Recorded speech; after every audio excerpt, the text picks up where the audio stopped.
All right. Title of this video is Store Personnel Coerced into Harassing Targeted Individuals. Let me start out by asking a question.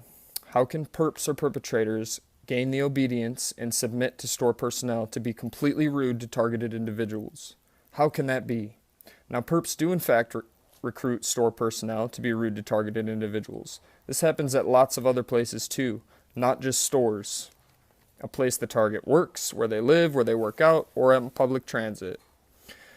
But in this monologue, we're going to highlight stores, retail establishments in particular, where the perping of targeted individuals takes place. I'm not talking about one rude incidence of behavior at one particular store. You could chalk it up to just being a full moon, or maybe it was rainy, or a Monday. What I'm talking about is rude behavior thrown towards targeted individuals day in and day out. Now, how can that be? It ranges from small boutiques to convenience stores, gas stations, large corporations, and supermarkets. It happens on a constant and consistent basis. One thing to keep in mind is that the harassment of TIs is very subtle. If you're not a TI being perped on or a bystander, you would not notice. This would be invisible to you.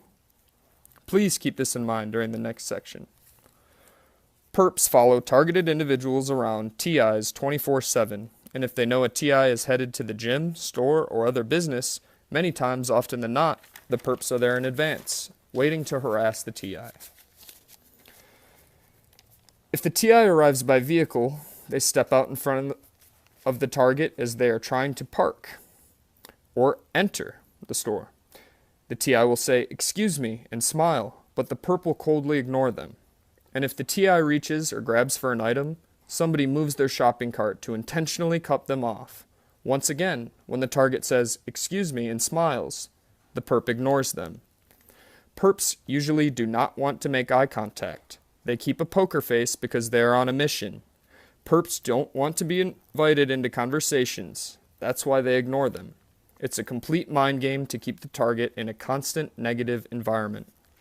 Just as a TI arrives at the end of the aisle, boom, someone is there to block their way. Once again, the TI says, "Excuse me," and the perp ignores them every single time. Now, once again, these things do occasionally happen in real life, but they happen to targeted individuals every time they go out to the store. The target heads down for a case of soda pop, which they purchase every time at the same establishment.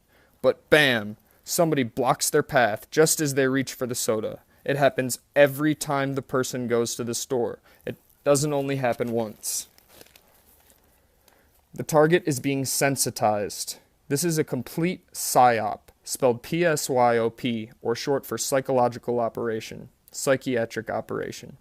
How can this be? Who is doing this? Where are all these people coming from? Not everybody in congregation would be doing it, but largely, I suspect it's Infraguard, the FBI's large network of civilian spies. This type of tactic is very subtle. It happens in churches, gyms, grocery stores, and music festivals alike. However, that being said, you wouldn't notice, because you are not the target being harassed. Say it isn't so, but it is so. As a side note, I don't think this is all new either. I think it started decades before the internet. Remember, you would not notice this behavior unless you were the target being sensitized. This is intentionally very subtle. It is a PSYOP, and no one should expect any amount of fuckery and rudeness every time they go out of their house to the store. But not every day, in every state, in every country. Sometimes a mob of people come into a store all at once and get in front of the TI. They take all day paying or lollygagging with the cashier, or slowly choosing lotto tickets. This isn't far-fetched. It happens every single time I go to the store. I can attest to this. If a TI darts unexpectedly in front of the perps who mob and try to stall him, he will get good service, which is to be expected. It may take 2 or 3 times to visit a new store before the TI expects harassment. This is an important topic because harassment at stores is often the most commonly reported harassment tactic used against TIs besides car mobbing. Google the term FBI floating box, and you'll know exactly what I'm talking about. After all, stores are an important place TIs must often visit. And in one place TIs go to receive subtle doses of harassment.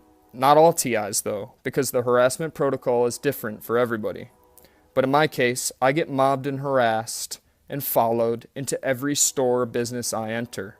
As a targeted individual after being in such a negative environment, a TI can read the contempt on the store clerks' faces. Now how can the perps initiate that kind of hatred? To begin with, the perp received a type of manipulative training to hypnotize or slander the target, getting them to go along with it. Do they drug them? Do they use keywords? I don't know, but I want to know. Maybe perps approach and threaten the store personnel. Usually when navigating and attempting to speak to other patrons or store personnel, it seems as if they have been scripted or coached. Google or YouTube the term, quote-unquote, listen to a stranger. It's a TV segment about a private investigator or a guy with a badge coercing normal people in public to do outlandish things. So it may be that, to these weak, easily influenced people, that the badge is used as a hypnotic tool. One could only speculate. Google those terms to see a woman who stole a baby, all because she thought she was doing the right thing. I think it's agents. Department of Defense, Department of Homeland Security, CIA, FBI, passing out an assorted photos file with all types of professional slander backed by a professional liar. God only knows. Whatever slander that is spread, it's tailor-made to each individual being coerced into the harassment. I've talked about this before. Maybe they subtly threaten the job of the merchant. Maybe blackmail? Who knows? It still baffles me how perps can know so much about anyone they approach. And the answer is yes. They know it all. The DHS and the NSA databases, or supercomputers in Utah, have stored every text, every call, every nude photo of you. They got it all. This thing is really big, and it's backed by a huge army and network of liars. However, there are three kinds of people involved. Number one, the targeted individual. Number two, the person telling lies, the perp. And number three, the merchant. I'm going to go over that again. There are three types of people in this scenario. Number one, the targeted individual. Number two, the perp telling lies about the target. And number three, the merchant. Something to remember, that targeted individuals are on a 24-hour, 7-day-a-week surveillance campaign and are being watched and harassed constantly. So it would be extremely difficult to get said merchants and store personnel to wise up to them. But once again, if the perps know you're on to them, they will change their approach with you. You can count on that. The perps are immoral and deceptive and illicit, but they are not stupid. But also, remember, if you spill the beans, you could also be put on a watch list and stalked yourself. Thank you for your time.